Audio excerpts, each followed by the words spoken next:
Welcome to the Sanctuary Sessions with Dr. Nikki. Ah, I always want to just like sigh. It feels so good to be able to do this. Like my nervous system really likes this. Um, I am gearing up to have my first in-person workshop through Dr. Nikki Knows. I am gearing up to do the first offering of the Sanctuary workshop. It's on February 7th here in Houston. And so far, today is January 28th. And so far, I've sold 0 seats. um, and I want to get into why I think that is today. And it's all very uh, entwined and interconnected. So follow with me, if you will. Um, I think the reason why I've sold 0 tickets is because I've been hiding behind sales and marketing that doesn't require me to show up in all of my authenticity, which is messy, which is flawed, which is human, which opens me up to rejection. And this is why I have developed the sanctuary. This is why the authenticity pillar is the first pillar component room in the sanctuary. You might hear me call it different things because I'm kind of trying to figure it out and play along as I go. So, I have always been the kind of person that when I am allowed to just be and I'm in a zone and I'm flowing and I'm just focused on what I'm saying rather than how I'm being perceived, I am a delight. I'm amazing. I'm the type of person. So I'm saying the first workshop that I've done through Dr. Nikki Knows, but it's not at all the first workshop that I've done in my professional career. I'm 51. I started graduate school at 21. I went straight from undergrad to grad. I've been doing research presentations, teaching, workshops, seminars, uh, at conferences, a professional development series. I've spoken in front of audiences for 20 plus years. And I actually really love it. Um, and there's something about me deciding to be on, me saying, I'm going to now talk about this thing that totally disrupts my brain, which is why I think it's in part why doing of the video version of the YouTube series, the Live with Dr. Nikki Knows, got to be so draining. Um, it is why the idea of me pitching myself directly to potential clients and customers feels so overwhelming. It's why I have very few videos go viral on TikTok. It's why I have a hard time showing up on social media because there's something that happens in my brain when I'm caught, when I'm like not caught in the act of doing. Does that make sense? It's something about, even though I can be really clear in my mind about the point, the connections I want to make, even though I'm confident in my intellect, my ability to think critically, there is something about when I press record on that thing or when I know that I'm going to be putting myself out there, intentionally exposing myself, that shuts me down. And I then move from being to performing. And it's something I've been actively working through. I'm much better than I used to be, but I'm not where I want to be. And so the reason why I think some of these things show up for me is because there's been so much conditioning around the appropriate way to show up. There's been so much conditioning around how much, what professionalism looks like, what I'm allowed to say. Being in academia, y'all, it's like a mind fuck because you're aware of the literature, right? If you're making a research presentation, or you are presenting a paper, you're positing any new way of thinking about things, right? You have to always ground what you're thinking in a research literature. And what you're doing is making a new argument for either what's not been stated in the research literature or how maybe people have misinterpreted the research literature, et cetera, et cetera. And so it always felt like a defense. And I always had this fear in the back of my mind, side of my mind, because it don't really be in the back, like hovering over my mind, that I was gonna like have missed some critical piece of research literature. And there's going to be somebody in the audience that would be like, actually, there's a whole body of research and neuroscience literature about blah, blah, blah. And my thing would fall apart, like a constant fear of that. And I think I bring a lot of that to my presence on social media. And then with regard to how it all fits together with selling seats for this workshop. When I tell y'all, I couldn't believe in the significance, the importance, the um, coherency, the the impact of the sanctuary for high achieving Black women. Like I am so solid in that shit. I've been working with clients for the past 4.5 years that are high achieving Black women. I've heard myself talk about authenticity, compassion, um, intimacy, pleasure, working through healthy conflict, boundaries, centering joy, showing up as yourself, unmasking, self compassion, stop being so self critical. I've talked about these things so many times. I know the work that I do with my clients is amazing on an individual basis. I'm taking all of that and coalescing it into this new package. And I'm intentionally doing it as a workshop because I want to start moving from individual one on one work to having greater impact on groups of people, small groups of people, but groups of people nonetheless. I also deeply believe in the power of healing in community and connection with other people. I think there's a lot of Black women, high achieving leaders, however you want to define it, that are suffering in silence. And being able to be in a space together where you can honor that, acknowledge that, and then work through that with other Black women in and of itself, I believe, will be healing and has the potential to um, provide another layer. I know that I'm really good at finding the blend between teaching, talking, right, laying things out, explaining things, and then providing tools and opportunities for application. I'm confident in all of that.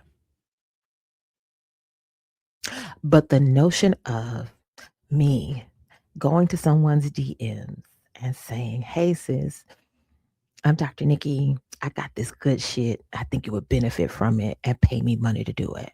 The idea of doing that, when I tell you, it makes my heart beat out of my chest. My breath shortens. I start having an out of body experience. I get all flushed. I'm like, oh my God, are they going to read it? Are they going to listen to it immediately? I tried to just do some like cold DMing folks on LinkedIn for another offer that I had last year, not even leaving voice notes, just sending a blurb with the flyer attached. And when I tell y'all my anxiety for me, I was like, let's just send out 10. Let's just send out 10. The anxiety I had went through the roof. I started thinking about who are these people? Like, these people are going to be like, who is she? I don't even know her. And the first time she engages with me, she's asking me for something. She just wants me to give her, like, all of this crazy stuff goes through my head. It closes my throat. I act all weird. And then I get in my head and I'm like, this is why it doesn't work because you're being weird and nobody wants to work with a weird therapist. It's ridiculous. It is so ridiculous. And yet, I know that I have to continue to gently, with self compassion, with care, but with intentionality and discipline, push myself past it. Because one of the biggest lessons that I have learned through my own growth and healing in therapy as a Black woman moving through this life, choosing to live life on my own terms in a certain way that is in alignment with my values, that are inclusive and socially just and center care and well-being and relationship, right? Out of the work that I've been doing in my life, in relationship with my child, how I raise her, in relationship to my mother, my friends, all that stuff. What I know is you can run it down. You can recite it top to bottom, left to right, bottom to top, front to back. But until you do it, until it is embodied, you don't know what your real limits are, and you can't begin to build your own comfort with it. So I do know. Also, let me add in this other layer, right? That I also have really attuned intuition, that I'm very spiritually aligned, that I have a really clear sense of knowing what is for me, what is not for me, what's coming, what do I need to know. Like my spidey senses, they're really, really, really well refined. And my spidey senses say, girl, you're gonna have to put yourself out there. And you're gonna have to keep doing it. And you're gonna have to pitch. And you're gonna have to get over yourself because you do have that shit. You got the medicine that the people need. And there's lots of other content creators in the mental health space, the Black women wellness space, and they are so triggering to me. I'm also here to tell you if this wasn't audio only, you wouldn't even be getting all of this tea from me. If I had to look in the camera and think about y'all looking at me while I was saying this, I wouldn't even be saying this. But there's women that I follow. They have large platforms and they show up with so much confidence and assertiveness and so much like self belief and authority. And they trigger me. And I know they trigger me because I know there's a version of me like that exists in my own way, my own style, but I'm continuing to silence her and play her small. So, of course, watching other people do it triggers me because they have the thing that I want, right? And it's not that I want a bigger platform because of ego. It's not that. Um, Now, I do want to be paid my value and worth, but it's because I genuinely and deeply believe that the way that I hold space for people, the way that I think things through, the blend of um, my unrelenting challenge in love and high expectations, coupled with deep compassion, empathy, and my expertise as a licensed psychologist is a really unique and special thing. I've stood in front of audiences where I see and people are eating out of the palm of my hand, where there are times where I feel like I'm having an out of body experience that it's not even me all the time saying the things because I am just that much in a flowing zone and I'm connecting with the audience and I'm providing information that is helpful and necessary and important. I honestly can't tell you the amount of times that I have said something, whether it's in a classroom, a seminar, a workshop, a presentation, or whatever.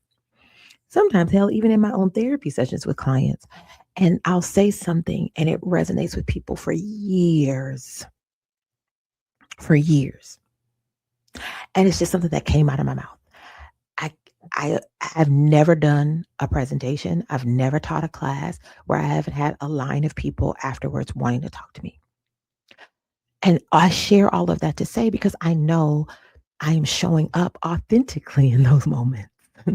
I know that I am showing up in clarity and confidence, but with a lot of love and um, wonder and um, expectations for something bigger and better. I know that I have vision beyond what is in front of us. I know that I ask questions that spur people's curiosity, that helps them see themselves in a different light. I know that I am the person that says the things out loud that people think in the dark. I know that. How do I harness all of that, y'all? So that I can start to finally have the ability to share that magic with other people. And this is the breakthrough moment for me. I have to start saying these things out loud without shirking from them, without worrying about how other people are going to perceive me. And I'm standing on the precipice of that. So there's anybody that listens to this If you got any suggestions, you got any tips or tricks, please drop it in the chat, the comments, and let us sis know, right? Because I'm working through it. I'm doing all the things that I know to do. I'm doing the EFT tapping. I've been doing my um, hypnosis with my therapist. I've done brain spotting. I'm journaling. I'm talking to myself, like all the things. And yet I'm still being like a recalcitrant child and not just actually doing the thing. I share all of that to say, too, that if you're listening to me and any part of this resonates with you, let me talk a little bit more about where I think it comes from. So there's so many things running through my mind right now. One is I love my mama, miss her dearly. We're coming up on the 2-year anniversary of her passing, which is just really crazy for me to even think about. But um, the woman was human and she was not without critique. And one of the ways that she raised me was that if I wanted to do something, um, I don't know, if I wanted to ask for something or do something, she would make a cogent argument for me. Tell me why. Give me a good reason. Like she would really engage me in critical thinking for the littlest things. But she already had her answer before I would get started. And that drove me nuts because she already had made up her mind. She just put me through the exercise of arguing for myself. And I swear that is some type of trauma that I carry with me of like, I'm going to say all of this and it ain't going to matter anyway. Like, I do think that that is a serious part of it where I'm like, I'm going to lay out this argument and then she going to poke holes in it. Or she just going to say no because she don't want to. And that is one piece. The other piece is, um, you know, the ADHD of it all. There's a couple things. One, a lot of times my brain is moving faster than I'm aware of. So when people be like, "Wait, say that again," I'm like, "Child, I don't know what I said." I do. Give me a clue. Like that was literally point 0.3 seconds ago. I'm here now, 10 seconds in the future, right? So there's the fear of that, right? That my mouth is just going to run away with itself. In that, I'm also terrified that I'm going to get canceled. Like before Twitter was X and it was the cesspool that it is and all the things, like people would encourage me to get on Twitter. And when I tell you I was so scared of Black Twitter, I was like, I will be canceled because I'm going to say something that I think we all think is funny or we accept to be true, or people won't read my sarcasm, or people will think because I'm a PhD doctor, I'm not supposed to say things like so much fear about how I'm perceived and shown up because I'm a mess. I'm a contradiction of things. I'm this intelligent. I was a tenured professor. I have published research. I know how to interpret data. I know how to analyze data. I know how to design studies. But I also read a lot of like gay erotica for fun. I like to speak in AAVE. I can speak in proper grammar and could do keynote speeches, but I also like to throw in a thing. I like to drop the ending off of words, off of things. I like to use slang. Um, I have really, really strong beliefs about some things, and I could care less about other things, and there's no rhyme or reason between them. Like I am a jumble and a mix of all those things. And I often find one increasingly in this world because we're all bleh, we are also overtaxed. I'm gonna get this out. We are all so overtaxed. We're all so stressed out.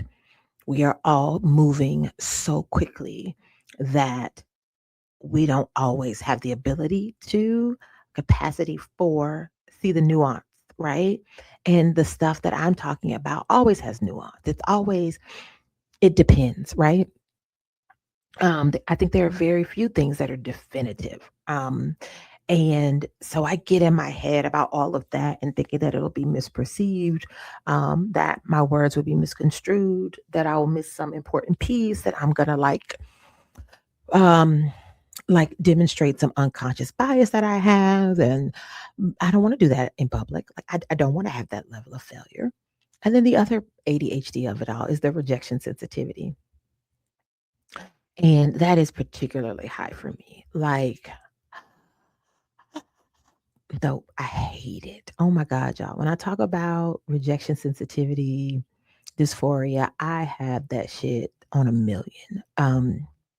That sense of putting yourself out there, especially something that you really like or feel good about or is important to you, and then having a reaction of like, a reaction of like, get that out of here, or like, "Mm, that's dumb, that's stupid," like, or just even a gentle, no, thank you. Like the rejection sensitivity dysphoria is so real for me. Um, and so I am battling all of those things. And it is getting in the way of me shining my brightest light. And so the authenticity component of the sanctuary is so fundamental, foundational to it because I know and deeply believe that in all of my second guessing myself, in all of these ways that my nervous system tells me that it's not safe for me to show up authentically, I'm really stalling my life. I am really preventing myself from living the most full, joyful, expansive, pleasurable, adventurous, awesome life. I'm stalling myself. I'm getting in my own way because there's only one me.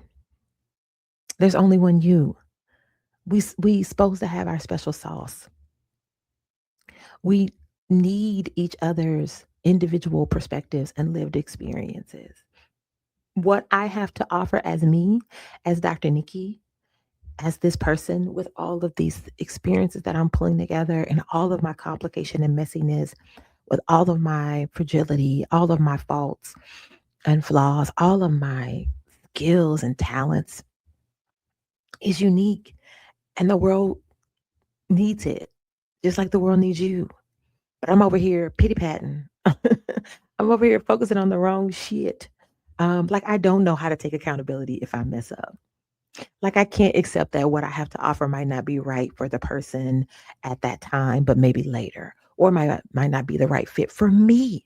Sometimes spirit is working to keep shit out of my line because it ain't for me, right? I know all of these things intellectually, but the practicing of, the allowing myself to experience it in 3D, in vivo, in life, allowing my nervous system to move through and for us to look on the other side and see, we didn't die.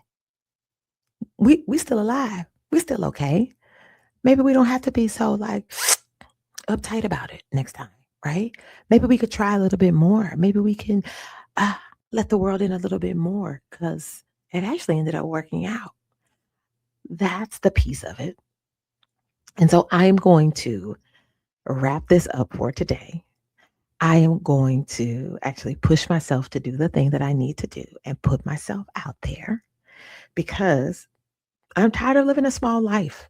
And at the end of the day, that's really what the sanctuary is about. I want to be leading a legion of Black women to live their most out loud, obnoxiously joyful, righteous, and rightful place in the world of being the highest expression of humanity, filled with pleasure and joy and connection and safety.